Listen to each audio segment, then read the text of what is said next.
Le vent froid d'avril balayait les ruelles étroites d'Honfleur, projetant des ombres déformées sur les vieux murs des maisons à colombages. La ville s'apprêtait à célébrer le mariage le plus attendu de l'année. Dans les vitrines des fleuristes, les compositions florales blanches rivalisaient d'espace avec les cartes manuscrites souhaitant le bonheur aux jeunes mariés. Pour les habitants, c'était le genre d'union qui semblait sceller un conte de fées, de ceux auxquels on aime croire encore.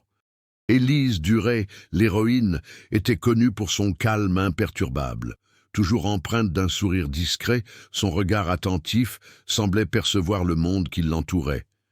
Professeure de littérature dans un collège du village, elle avait conquis le cœur de ses habitants par sa douceur et sa voix sereine, qui apaisait ceux qui l'écoutaient. Après 5 ans de relation avec Julien Morel, figure locale emblématique qui gérait avec brio la petite menuiserie héritée de son père, elle allait enfin se marier. À 9 heures du matin, Élise se réveilla dans la chambre d'auberge où elle avait choisi de passer sa dernière nuit de célibataire. Le lit portait encore les marques de la nuit blanche. Les draps étaient agités, reflet d'une légère anxiété que toute future mariée jugerait normale. À côté d'elle, la robe reposait sur un portant doré, impeccable, attendant d'être porté. Les demoiselles d'honneur arriveraient à midi. Le mariage aurait lieu à 16 heures. Tout était méticuleusement organisé, ou presque tout. Malgré son apparente sérénité, quelque chose troublait Élise. Une légère pesanteur lui pesait sur la poitrine, une peur sourde qui revenait sans cesse dès qu'elle se retrouvait seule. Elle tentait de la repousser, se répétant mentalement que c'était le plus beau jour de sa vie. Pourtant, une tension latente transparaissait dans chacun de ses gestes, comme si quelque chose était sur le point de se briser. De l'autre côté de la ville, Julien se préparait avec son meilleur ami et témoin, Marc Leclerc, qui l'aidait à ajuster son costume. Julien rayonnait, parlant sans cesse, incapable de contenir sa joie. Son enthousiasme contrastait fortement avec le calme étouffé d'Élise. Ce déséquilibre entre les deux était subtil, mais perceptible pour ceux qui connaissaient bien le couple. À 10h30, la ville s'anima d'une manière inhabituelle. Le fleuriste promenait un chariot de roses blanches le long du quai de la Marina. Un groupe d'enfants décorait l'entrée de l'église. Des touristes curieux s'arrêtaient pour se renseigner sur le mariage qui semblait être devenu une petite fête locale. L'église Sainte-Catherine, avec ses arcades en bois, était ouverte pour accueillir les derniers préparatifs. Tout se déroulait à merveille, comme prévu. Et c'est précisément pourquoi toute déviation serait immédiatement repérable. Peu avant midi, Élise quitta l'auberge seule. Personne ne la vit partir. Personne ne remarqua l'absence de voitures, de demoiselles d'honneur ou même de caméras de surveillance, car la ville historique conservait encore ses traditions. Elle s'éloigna simplement, laissant derrière elle sa robe suspendue, son bouquet soigneusement choisi et sa chambre impeccablement rangée. Elle fut aperçue pour la dernière fois par une femme qui passait avec son chiot et qui affirma des années plus tard avoir vu Élise descendre vers le port d'un pas assuré et avec une expression indéchiffrable. La femme supposa que la mariée allait régler un dernier détail. Mais Élise n'arriva jamais à l'église. À 2 heures de l'après-midi, les demoiselles d'honneur tentaient de la joindre, en vain. À 3 heures, Julien commença à s'inquiéter. À 3h30, la ville entière sembla plongée dans un silence étrange, de ceux qui précèdent les mauvaises nouvelles. À 3h50, le prêtre prit Julien à part pour s'entretenir avec lui. À 4 heures de l'après-midi, l'heure prévue pour la cérémonie, Julien se tenait seul devant l'autel, fixant la porte de l'église avec un espoir désespéré, tandis que les invités murmuraient, perplexes. Il n'y avait eu ni dispute, ni lettre, ni disparition soudaine de ses affaires personnelles. Rien, tout simplement, la mariée n'était pas venue. La police a été appelée en fin d'après-midi. Et en quelques heures, l'affaire, qui n'était au départ qu'un mariage raté, s'est transformée en une disparition soudaine, inexplicable et profondément troublante. Toute la France a suivi l'affaire de près les jours suivants. La mariée disparaît quelques heures avant son mariage à Honfleur. Julien a sombré dans une profonde dépression. La ville bruissait de théories et de jugements. Ses proches étaient partagés entre suspicion et compassion. Rien n'avait de sens. Pas de corps, pas de traces, pas de mots, pas d'appel, aucun indice, juste un vide abyssal qui engloutissait tout. Et pendant 20 longues années, l'histoire est restée enfouie dans le temps, à ce jour. En ce matin nuageux, 20 ans après la disparition, un photographe à la retraite arpentait lentement le port de Plaisance, tenant une vieille boîte en bois, un objet qu'il avait gardé secret pendant 20 ans et qu'il avait finalement décidé de révéler. Quelque chose qui, selon lui, permettrait de savoir où se trouvait réellement Élise ce jour-là. Quelque chose qui changerait tout.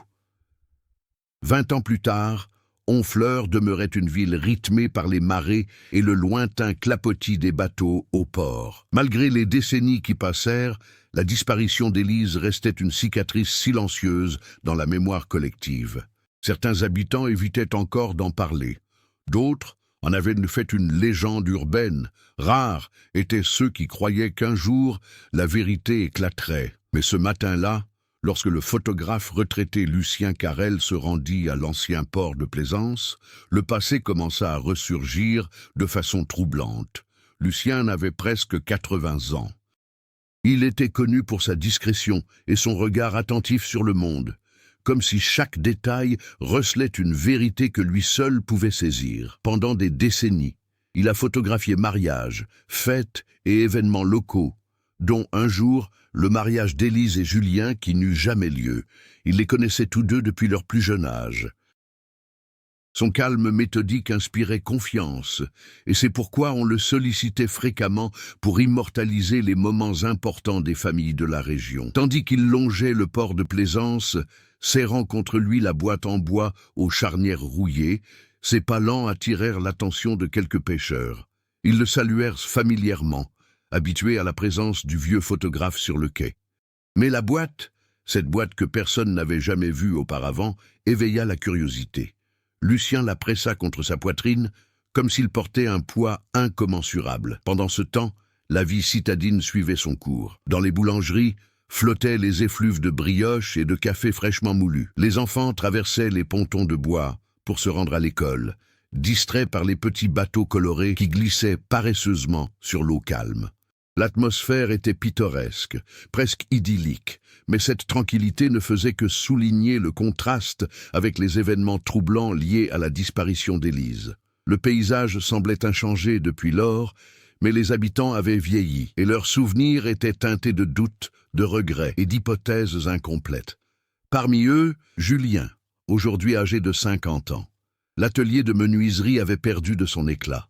Ses mains, jadis si sûres, portaient les marques du labeur et d'une tristesse silencieuse.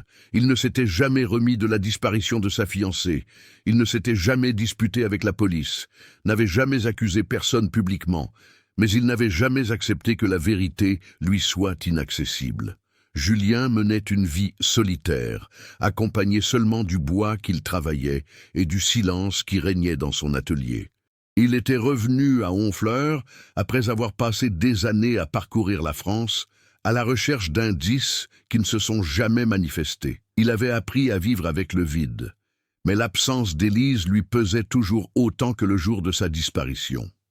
Outre lui, il y avait Claire Montreux, une amie proche d'Élise à l'époque. Claire était devenue psychologue à Paris, mais venait y passer ses vacances pour voir sa mère. Sa relation avec Élise était plus profonde qu'on ne le pensait. Elles étaient confidentes, unies par des conversations nocturnes sur la plage et par des liens qui résistaient à leurs différences de personnalité. Claire se sentait toujours coupable de ne pas avoir perçu des signes qu'elle aurait pu interpréter autrement, et son retour à Paris ravivait de vieilles questions qu'elle préférait ignorer. Un autre personnage important était Marc Leclerc, le témoin du mariage et le meilleur ami de Julien. Pendant des années, Marc fut la cible de rumeurs. Des théories malveillantes le soupçonnaient d'être impliqué dans la disparition de la mariée. Il ne répondit jamais à ces accusations. Il s'installa à Lyon, y construisit sa vie et ne revint que rarement. Mais chacun de ses retours suscitait des regards suspicieux. Lui aussi gardait ses secrets.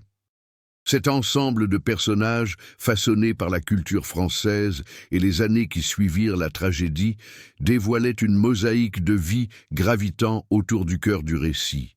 La France, avec son atmosphère mélancolique et son paysage historique, imprégnait la narration, influençant décisions, comportements et traumatismes. L'architecture d'Honfleur, avec ses rues qui ne dissimulèrent rien sans jamais rien révéler pleinement de leurs secrets, offrait un cadre idéal à ce mystère persistant. Arrivé au bout de la jetée, Lucien déposa la boîte sur un banc en bois. Il garda la main dessus, comme pour effleurer une vieille blessure. À l'intérieur, il y avait des images, des photographies qu'il avait prises le jour de la disparition d'Élise. Des images qu'il n'avait jamais remises, jamais montrées, jamais évoquées. Des images qui, selon lui, pouvaient expliquer pourquoi la mariée était partie seule 3 heures avant la cérémonie. Et pourquoi n'est-il jamais revenu? Lucien ferma les yeux un instant, prit une profonde inspiration et murmura pour lui-même « Il est temps ». Il savait qu'en ouvrant cette boîte, il ne révélerait pas seulement la vérité, mais réveillerait aussi des secrets que beaucoup préféreraient garder enfouis. Le vent qui balayait le quai en cette fin de matinée apportait avec lui une étrange sensation de malaise. Lucien tenait la boîte calée à côté de lui, comme s'il rassemblait encore le courage d'ouvrir un portail vers le passé. L'atmosphère semblait suspendue, comme si la ville elle-même pressentait que quelque chose sur le point d'émerger allait bouleverser tout ce que l'on croyait savoir de la disparition d'Élise. En plein centre-ville, Julien achevait d'affûter une lame dans son atelier lorsqu'il a reçu un message inattendu. « Je dois te parler. C'est à propos d'Élise. Elle. » La lettre « elle » ne laissait aucun doute quant à son auteur. Lucien n'avait jamais envoyé de message de ce genre depuis 20 ans. Le cœur de Julien s'emballa, mais il hésita. L'expérience lui avait appris qu'un espoir trop grand pouvait perdre un homme. Malgré tout, le message était trop direct pour être ignoré. Sans se changer, il quitta l'atelier de menuiserie et se mit en route pour le port de Plaisance. Tout en marchant, son esprit s'efforçait de contenir un flot de possibilités. Qu'avait bien pu cacher Lucien si longtemps? Une lettre, une photographie, une confession. Pourquoi ne l'avait-il pas révélé plus tôt? Chaque pas lui paraissait plus lourd. Il évitait de regarder les gens autour de lui. Il lui était impossible d'affronter ses habitants qui, depuis si longtemps, l'observaient avec un mélange de pitié et de curiosité morbide.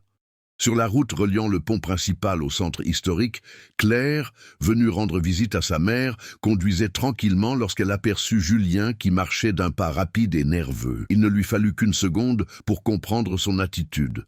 Quelque chose l'avait perturbée. Sans hésiter, elle se gara et sortit de la voiture. « Julien !» appela-t-elle en s'approchant. « Que s'est-il passé ?»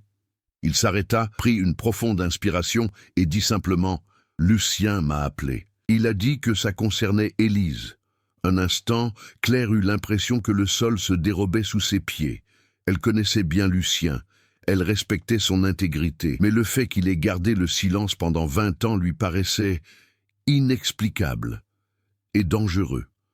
Son esprit de psychologue cherchait des explications logiques. Peut-être Lucien était-il confus, peut-être s'agissait-il d'un souvenir déformé par l'âge. Mais l'expression de Julien l'empêchait de réduire cela à de simples rêveries. « Je t'accompagnerai », dit-elle sans demander la permission, prenant simplement place à côté de lui. La tension montait à chaque coin de rue. Marc, quant à lui, se trouvait à Honfleur par hasard ou par destin pour rendre visite à sa sœur. Lorsqu'il reçut le même court message de Lucien, il faillit laisser tomber son téléphone. La dernière chose à laquelle il s'attendait était de revivre les fantômes de cette journée. Mais Lucien ne plaisantait jamais. Et Marc savait que même après 20 ans, certaines vérités restaient trop vives pour être ignorées. Il monta dans la voiture et fonça vers le port de Plaisance. Pendant ce temps, Lucien restait assis sur le banc, observant le doux scintillement de l'eau contre les coques des bateaux. Son regard était absent, perdu dans des souvenirs qu'il n'avait jamais exprimés.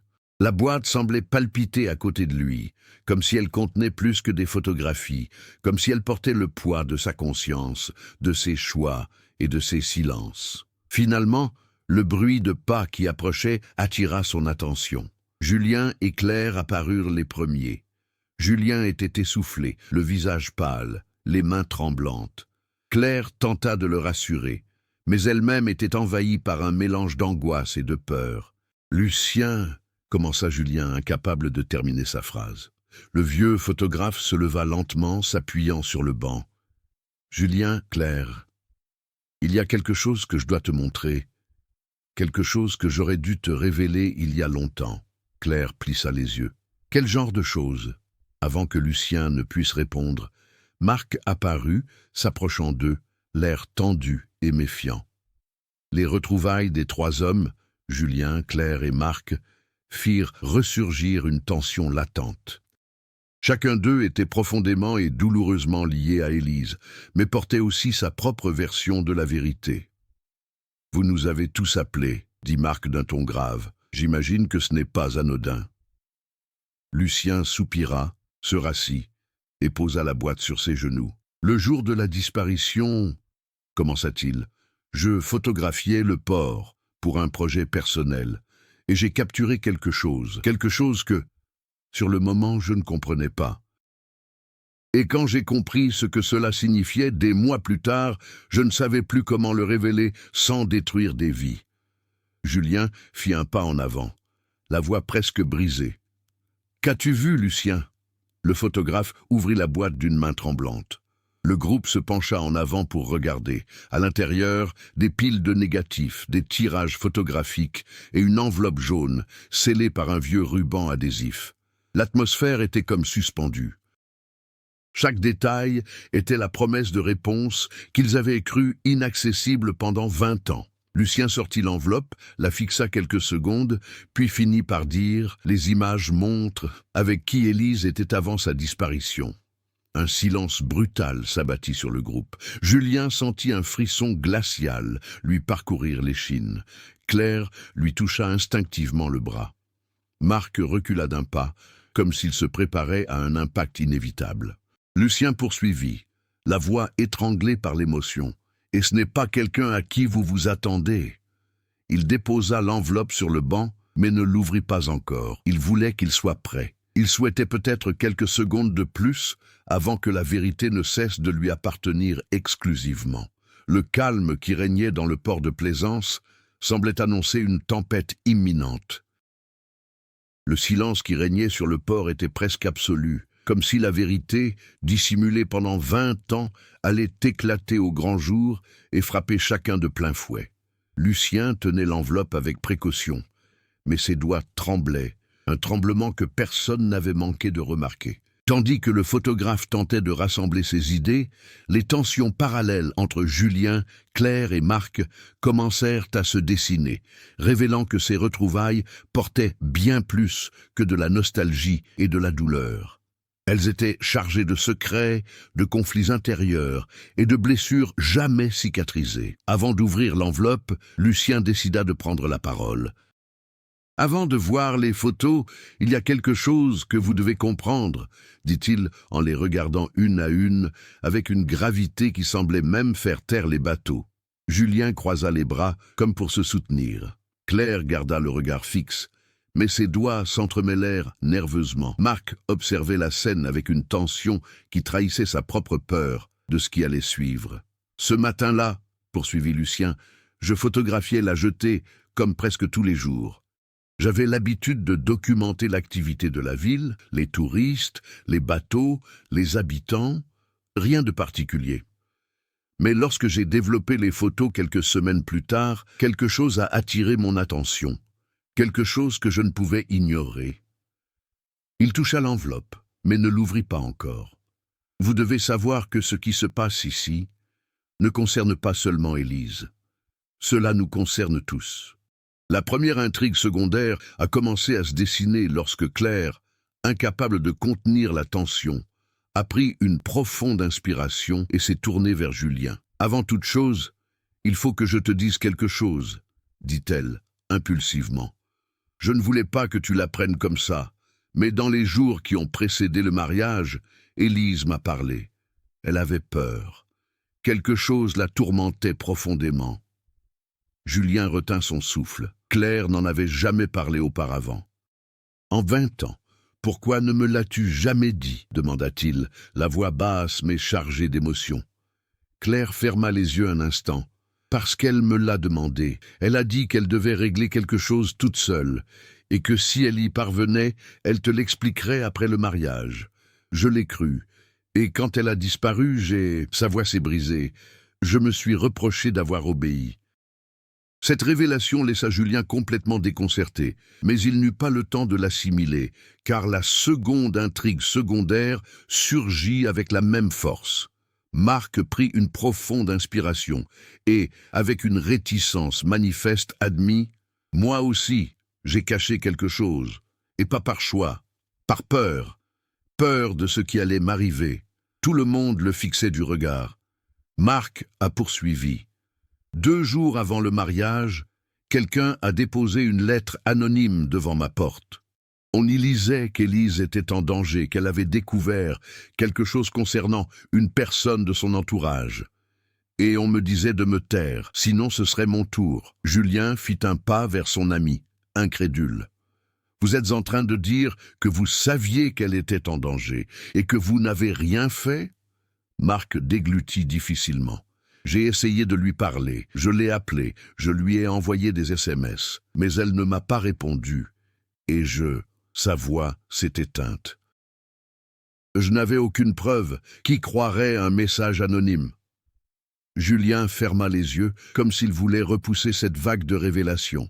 Mais il n'y avait pas de temps pour les lamentations, car la 3e intrigue secondaire serait révélée par Lucien. Il a finalement ouvert l'enveloppe. À l'intérieur se trouvaient 3 photographies développées, légèrement jaunies par le temps. Lucien a posé le premier sur le banc. L'image montrait le port, peu avant midi, le jour du mariage. Des gens qui marchaient, des bateaux qui tanguaient, et dans le coin inférieur gauche, Élise. Mais pas seule. Elle marchait d'un pas vif aux côtés d'une personne dont la silhouette était indubitable. Claire porta la main à sa bouche. Incapable de contenir son choc, Julien devint pâle comme la craie. Marc recula instinctivement d'un pas. La personne sur la photo, à côté d'Élise, c'était un policier local bien connu qui avait activement participé aux recherches. Quelqu'un qui, à l'époque, était considéré comme irréprochable, quelqu'un qui n'avait jamais été soupçonné. Lucien a publié la 2e photo. Élise fut alors aperçue entrant dans une ruelle avec le policier près de la zone d'embarquement des bateaux. Elle semblait tendue, serrant quelque chose contre sa poitrine. Peut-être un fin dossier, peut-être des documents. La 3e photo était encore plus troublante. On ne voyait que le policier, la ruelle restait déserte. Son expression était dure, déterminée, et il tenait quelque chose dans ses mains, un petit objet rectangulaire qu'il glissa dans la poche intérieure de son manteau. Élise n'apparaissait plus. Julien chancela en arrière, comme s'il avait reçu un véritable coup. Claire se mit à pleurer en silence, sous le choc. Marc serra les poings. Lucien prit une profonde inspiration. « Ces photos ne sont que le début. Il y en a d'autres, dit-il, en montrant les négatifs dans la boîte. Mais avant de tout voir, vous devez être préparés. Elle révèle non seulement où se trouvait Élise, mais aussi pourquoi elle a disparu.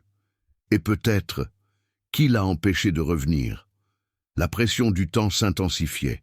Chaque nouveau détail les rapprochait d'un secret qui pouvait détruire, ou finalement libérer, tous ceux qui s'y trouvaient. La révélation commença de façon presque inattendue, ni par un cri, ni par une lettre cachée, mais par un fichier numérique oublié sur une vieille clé USB retrouvée par hasard au fond d'un tiroir de l'atelier d'Alain. Le photographe, aujourd'hui âgé de plus de 70 ans, menait une vie paisible, loin des appareils photos, mais il avait une habitude. Il ne jetait jamais rien qui ait trait à son travail. Les images racontent des histoires avant même que les gens ne réalisent qu'ils en vivent une, disait-il. L'objet paraissait ordinaire, mais une fois connecté à l'ordinateur, un seul fichier est apparu. Mariage, Dupont, 2003, Raw, séquence 10. Il se souvenait de ce mariage, ou plutôt de son absence. La mariée avait disparu 3 heures avant la cérémonie, l'événement avait été annulé, la police avait été saisie, les gros titres s'étaient multipliés pendant des mois, et puis plus rien. L'histoire s'était évanouie dans l'oubli, comme tant d'autres que le temps engloutit. Mais Alain, à ce moment-là, avait déjà pris quelques photos, quelques heures avant la disparition. Rien de particulier, selon lui. Des photos tests de lumière, de décors, de détails. Intrigué, il ouvrit le dossier. Le dossier contenait 23 photos qu'il jurait n'avoir jamais vues. La première image semblait innocente. L'intérieur de la maison où la mariée se préparerait. Des espaces vides, des chaises alignées, des rideaux translucides, une pièce d'une blancheur excessive, un silence photographique troublant. Mais la seconde image ne devrait pas exister. Elle était la mariée, seule, assise par terre, habillée mais pas prête, les yeux rouges comme si elle avait pleuré pendant des heures. La légende automatique du fichier datait l'image, 12h14, exactement 3 heures avant la cérémonie. Alain ressentit une vive douleur à la poitrine. Cela ne correspondait pas à ses souvenirs. À ce moment-là, d'après sa mémoire, il était encore dans la salle de bal, en train de prendre des photos. Comment avait-il pu prendre cette photo? La troisième image a provoqué un autre choc. La mariée se trouvait dans la même pièce, mais elle parlait maintenant à quelqu'un hors champ. Seul le bord de la main d'un homme était visible, comme si la personne s'était éloignée trop vite au moment où la photo a été prise. La quatrième image a figé un geste. La mariée tenait quelque chose qui ressemblait à une petite photographie ancienne. Alain a zoomé, ajusté le contraste, la netteté. Le portrait la représentait et son fiancé. Mais elle n'était plus jeune. Pas à cette époque. Il paraissait plus vieux, vieilli, comme si la photo avait été prise des décennies après leur mariage. Une impossibilité absolue. Le photographe sentit un frisson sec lui parcourir l'échine. Plus de photos. Jeudi, la mariée pleurait en silence, les épaules voûtées, serrant la vieille photographie entre ses doigts. Vendredi, elle a regardé droit dans l'objectif. Mais Alain ne se souvenait pas d'avoir été dans cette pièce à ce moment-là. À la 10e image, une chose est devenue claire. Les photos semblaient avoir été prises à son insu.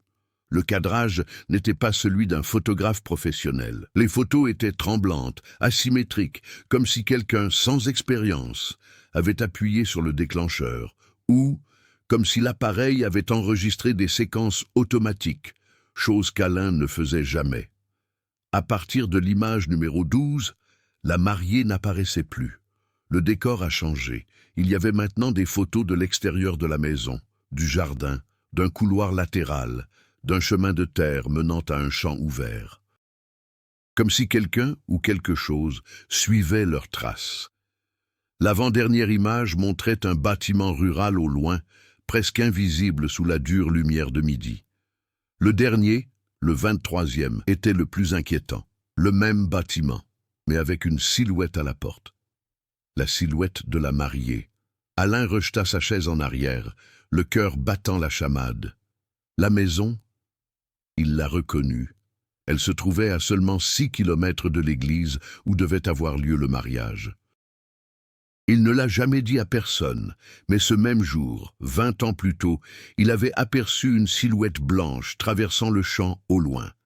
Il avait mis cela sur le compte de son imagination, d'un simple reflet ou d'un signe de nervosité. Or, les photos racontaient une histoire différente. Elle était là. Cette maison fut le dernier endroit où il mit les pieds avant de disparaître.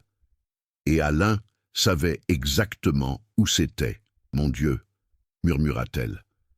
La vérité n'existait pas seulement. Elle attendait d'être retrouvée. Le souvenir de cette maison isolée lui hantait l'esprit tandis qu'il roulait sur cette route étroite et sinueuse, comme si elle refusait de dévoiler ce qu'elle avait gardé secret pendant 20 ans. Le soleil bas de l'après-midi projetait de longues ombres qui striaient la chaussée. Il connaissait bien cet itinéraire. Il avait photographié des mariages dans toutes les propriétés rurales environnantes, mais il avait toujours évité de revenir à cet endroit précis. Il y avait quelque chose dans cette maison qui l'avait toujours dérangé, sans même savoir pourquoi. Lorsqu'il se gara devant le portail rouillé, il constata que rien n'avait changé. La maison était toujours petite, avec ses murs blancs défraîchis et ses fenêtres en bois gris silencieuses.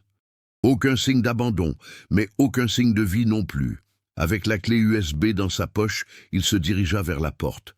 En poussant la porte, elle ne trouva ni poussière, ni toile d'araignée, seulement un air froid et immobile, comme si quelqu'un était parti quelques minutes auparavant.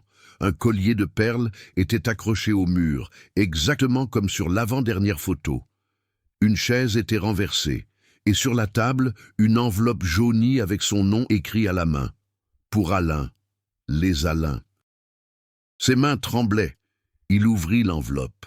À l'intérieur, il n'y avait qu'une seule photographie, la même vieille photo que la mariée tenait sur les images, celle où l'on voyait le marié et elle, mais avec des visages vieillis. Maintenant, en la voyant de près, il remarqua des détails qui lui avaient échappé auparavant. Son sourire était fatigué, le sien trop crispé. Il semblait posé là où il ne voulait pas être. Au verso, écrite de la main délicate de la mariée, figuraient 2 phrases. « Je veux que tu le saches ». Ce n'était pas une disparition, c'était une évasion. Alain déglutit difficilement. Une évasion? Il poursuivit sa lecture mentale, retournant la photo une nouvelle fois. Puis il a compris. La photo avait été prise dans cette pièce précise. Un frisson lui parcourut l'échine. Avant qu'il puisse réagir, la porte derrière lui claqua avec un bruit sec. Alain se retourna brusquement, mais ne vit personne. Le vent peut-être, mais la sensation de ne pas être seul était accablante. « Bonjour, Alain ». La voix provenait de l'intérieur de la maison. Courte, féminine, axée sur la famille. Il s'est figé. Des ténèbres du couloir émergea une silhouette, la mariée. Âgée, certes, mais bien réelle. Aussi réelle que sur la photographie. Ses cheveux gris étaient défaits. Sa robe n'était plus une robe de mariée. Elle portait désormais des vêtements simples et propres, mais trop anciens pour être modernes. Ses yeux étaient les mêmes que ceux de la jeune femme disparue 20 ans auparavant. « Vous êtes vivant », murmura le photographe. Elle sourit tristement. « Pas comme vous l'imaginez. » Il s'approcha de la table, prit la photographie et la tint avec un soin qui semblait rituel. « J'ai essayé de revenir ce jour-là, » dit-elle. « J'ai essayé. Mais c'était trop tard. J'avais déjà vu ça. » Il brandit la photographie. Alain s'approcha, perplexe. « Qu'avez-vous vu exactement ?» La mariée prit une profonde inspiration, et un silence pesant s'installa dans la maison. Un avenir dans lequel je ne voulais pas vivre. Comme ça, il n'était pas celui que tout le monde croyait, a-t-il répondu, et je ne l'ai découvert que le jour de mon mariage. Une femme a frappé à ma porte avec cette photo. Elle a prononcé une seule phrase qui a tout changé. « Si vous vous mariez aujourd'hui, vous ressemblerez à ça dans 20 ans. » Alain se raidit. La vieille photo ne venait pas du futur. Elle venait du futur dans lequel elle aurait été piégée. Cette femme, qui était-elle ? Demanda-t-il. La mariée leva les yeux, et il répondit dans un souffle. « Moi-même. » Le silence semblait déchirer l'air. « Je suis revenu pour empêcher mon propre mariage, » a-t-elle poursuivi, et j'ai réussi. Mais le prix à payer, c'est d'être déconnecté du temps. Je ne peux pas revenir à la vie que j'ai laissée derrière moi, et je ne peux pas non plus aller de l'avant. Elle fixait les murs de la maison, comme quelqu'un qui observe une prison invisible. J'étais coincé entre 2 chemins, ni perdu, ni trouvé. Alors pourquoi maintenant ? Pourquoi me montrer tout ça ? Demanda le photographe, la voix étranglée par l'émotion. La mariée s'approcha de lui et déposa délicatement la clé USB dans sa main. Parce que quelqu'un devait dire la vérité. Et tu as toujours été honnête avec tes images, même quand tu ne comprenais pas ce que tu capturais. Le vent souffla soudain, faisant bouger les rideaux. La lumière changea. Quand Alain cligna des yeux, elle n'était plus là. Seule la chaise oscillait, lentement. Il l'appela, mais la maison resta silencieuse. Seule la photographie sur la table demeurait, portant désormais une nouvelle phrase écrite dessus, comme révélée par la lumière. « J'ai commencé par fuir mon avenir. Je me suis retrouvé perdu dans le temps. Alain quitta la maison avec la clé USB à la main. Et à ce moment-là, il a compris son rôle. Les photos ne permettaient pas de déterminer où elles se trouvaient. Ils ont révélé l'endroit où elles resteraient pour toujours, entre le passé et le futur. Parmi les femmes qui se sont enfuies et la femme qui est revenue pour la sauver, le retour d'Alain en ville eut un impact silencieux, mais profond. Il ne raconta pas immédiatement ce qu'il avait vu, ni la maison, ni sa fiancée, ni leur rencontre improbable. Il garda le silence, comme quelqu'un qui porte un secret trop lourd pour s'intégrer au quotidien. Mais une nuit blanche lui suffit pour comprendre qu'il n'avait pas le choix. La vérité devait être dite, exactement comme elle le lui avait demandé. Les mains tremblantes, il envoya à la police et à la famille de la mariée un dossier contenant les 23 photos et une brève lettre expliquant où il les avait trouvées. Il ne mentionna pas l'apparition, seulement les éléments susceptibles d'être interprétés, la clé USB, la maison, la vieille photo, le chemin qu'elle avait emprunté avant de disparaître. L'impact fut immédiat. La famille, qui avait vécu pendant 20 ans, entre espoir et désespoir, découvrit quelque chose d'inattendu dans les débris, la paix. Pour la première fois, il y avait quelque chose qui ne ressemblait ni à un crime, ni à un enlèvement, ni à de la violence, juste une décision. Une fuite motivée par la peur, la protection, l'instinct, ou peut-être par quelque chose que personne ne comprendrait jamais vraiment. La police s'est rendue à nouveau sur les lieux, mais la maison était vide. Aucun objet, aucune trace récente. Juste des murs nus, comme si le temps avait effacé toute trace de vie. Seul le collier de perles qu'Alain avait aperçu était resté. Il appartenait à sa fiancée. Ils l'ont confirmé grâce à de vieilles photographies. Mais rien n'indiquait qu'elle était encore en vie. Rien n'indiquait qu'elle était morte, et cela laissa une question en suspens, presque comme un murmure. Est-elle encore parmi nous, ou entre deux époques?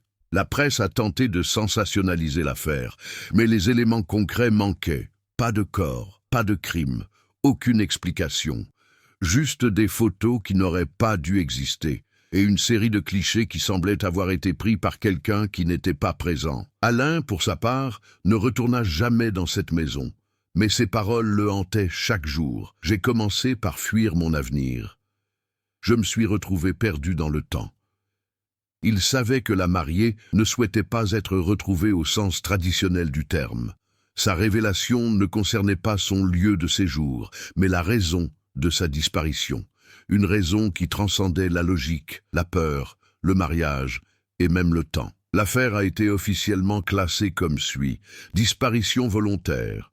Raison inconnue, mais Alain le savait. La famille se doutait de quelque chose. Et les photos l'ont confirmé. La mariée avait choisi son propre destin. Et ce faisant, elle s'est retrouvée piégée là, au point où le futur et le passé cessent d'obéir aux règles. Après la réouverture de l'enquête, la police française a commencé à réexaminer non seulement les photos, mais aussi les environs du lieu de la disparition de Marianne. Un nouvel élément apparaît. Un homme que l'on voyait régulièrement aux alentours du champ, aperçu par plusieurs riverains, mais jamais interrogé. Il a été décrit comme haut, toujours vêtu d'un manteau noir, évitait tout contact avec tout le monde, je ne marchais qu'au crépuscule. Il avait une étrange habitude, il observait les cérémonies de loin, sans y être invité. La police ne l'a jamais considéré comme important parce que il a disparu le même jour que sa fiancée, le 12 juin 2004. 20 ans plus tard, des chercheurs ont retrouvé dans les archives de la mairie une vieille photographie d'une fête d'été. Dans un coin, presque invisible, se trouve la même voiture noire mentionnée par le photographe. Et à côté de la voiture, l'homme des ombres. Le lien entre lui et la voiture ravive une peur collective. Il n'a pas seulement enlevé Marianne, il l'observait peut-être depuis des mois. Après avoir avoué, le photographe Luc Moreau est interrogé une nouvelle fois. Cette fois, il admet quelque chose qu'il a caché jusqu'à présent. Je n'ai pas remis toutes les photos. Il explique que, cet après-midi-là, en plus des négatifs qui avaient été livrés, il y avait un deuxième appareil photo, conservé dans une boîte métallique, caché dans le grenier de sa vieille maison d'enfance en Bretagne. Cette caméra contenait des images de son retour sur le terrain, quelques minutes après sa fuite paniquée, La police se rend sur les lieux. La maison est abandonnée, pleine de poussière, avec des planches de plancher qui se détachent. Dans le grenier, ils trouvent la boîte métallique, un appareil photo analogique, un rouleau de film scellé, une vieille note écrite par le photographe lui-même. « Si je meurs en premier, que la vérité parle pour moi ». Une fois la pellicule développée, 3 photos se distinguent. 1. La mariée court, sa robe déchirée sur le côté. 2. Une tache sombre derrière elle, comme quelqu'un qui avance. 3. La voiture noire s'enfonça dans la forêt, transportant quelque chose sur la banquette arrière. Mais la 4e photo, la plus troublante, est partiellement brûlée sur les bords et montre 2 silhouettes dans les buissons, observant tout.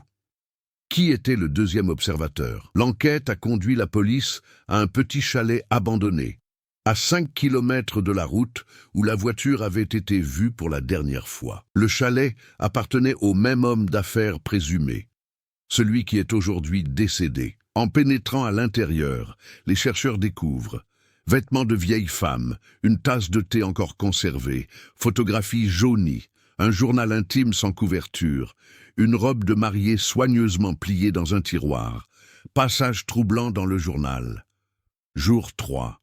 Il m'a dit que je ne devais pas crier, que personne ne viendrait ici. Jour 8. J'ai entendu des pas dehors. Quelqu'un nous observait.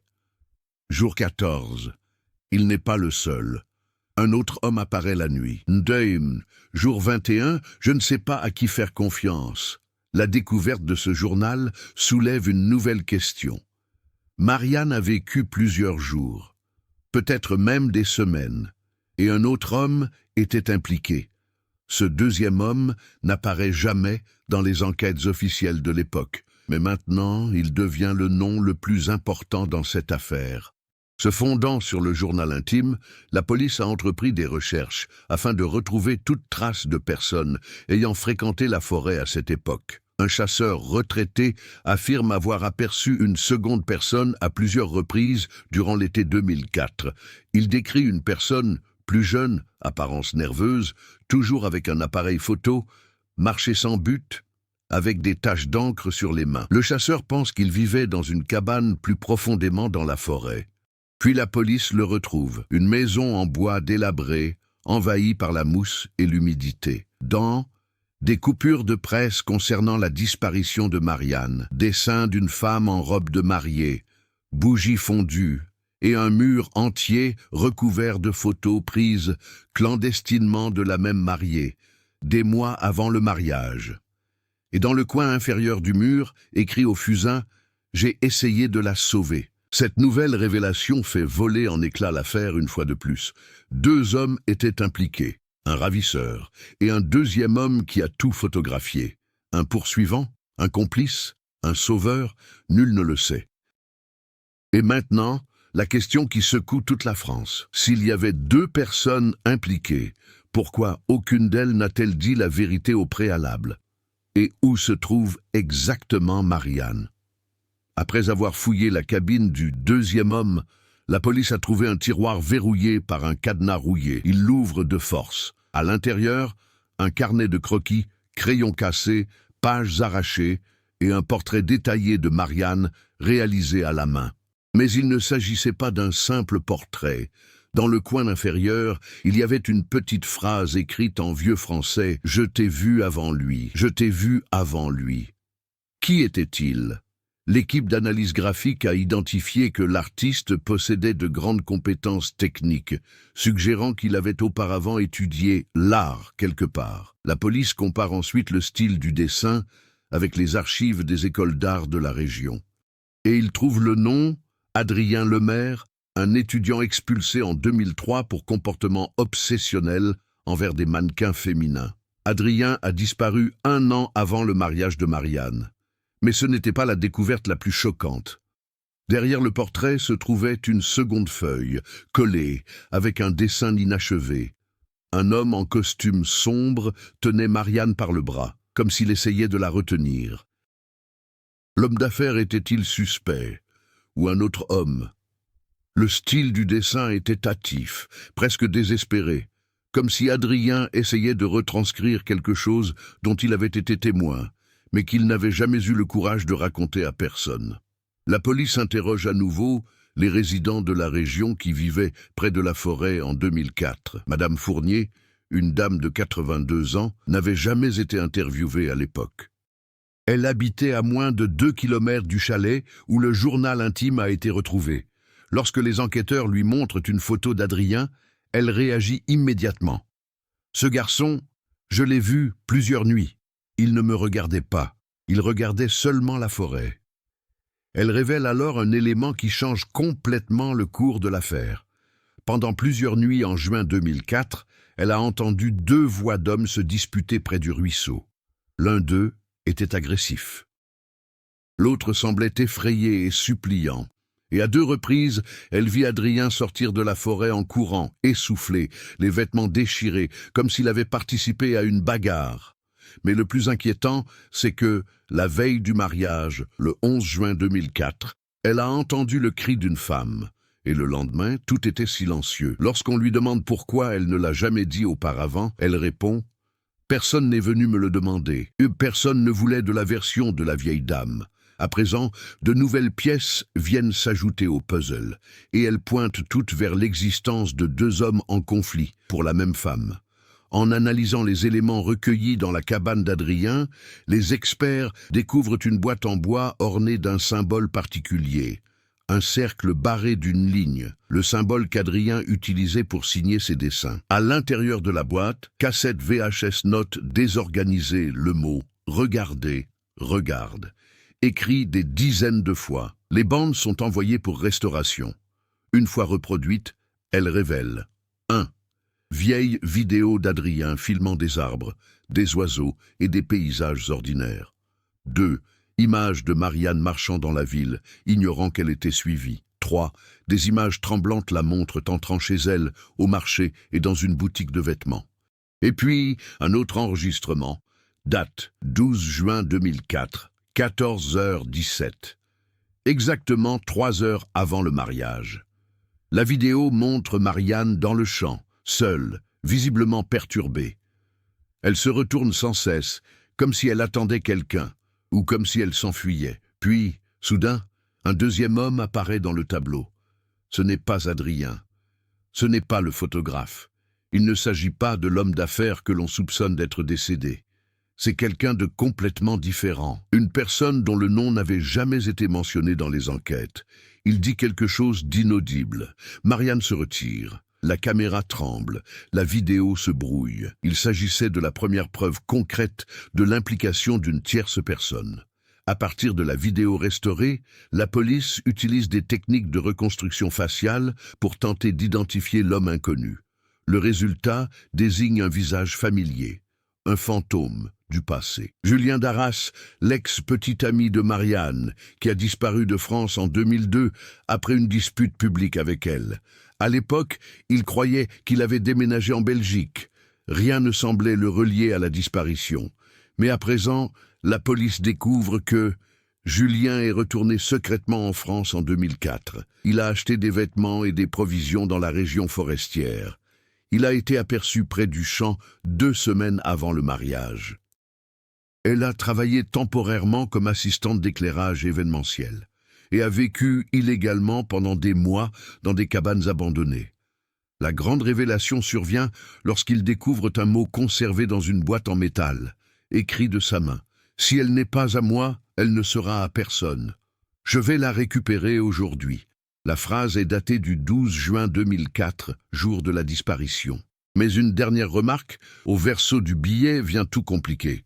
Je n'étais pas le premier arrivé. Cela confirme que Julien était là, Adrien était là. L'homme d'affaires présumé, ou quelqu'un utilisant sa voiture, était également présent. Et le photographe était caché parmi les arbres. 4 hommes, un champ, une mariée disparue, chacune avec une version différente. Chacun a quelque chose à cacher, et aucun d'eux n'a dit toute la vérité. 20 ans après sa disparition, l'histoire de la mariée s'était muée en autre chose que le mystère qui hantait la ville. Ce n'était ni une légende, ni une rumeur. C'était un silence collectif, respectueux, presque rituel.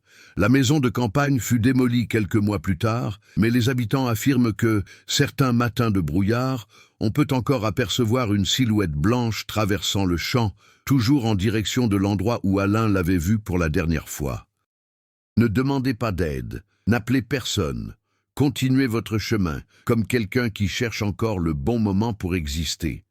Si cette histoire vous a touché, partagez-la avec quelqu'un qui apprécie les véritables mystères et les dénouements surprenants.